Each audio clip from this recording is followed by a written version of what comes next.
ముఖ్యమంత్రి గారి వచనానికి ముందు ఆచరణం.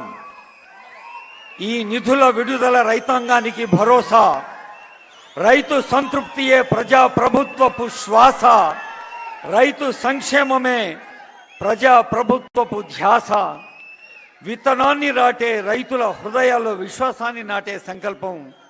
Farmer is never a ఫోమర్.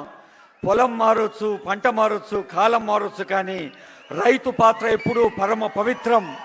మనిషికి అన్నం పెట్టే రైతన్నకు నమస్కరిస్తూ ప్రజాపాలనా ప్రభుత్వం అందిస్తున్న రైతు భరోసా సదస్సులో ఇది ఒక కొత్త ఉషస్సు.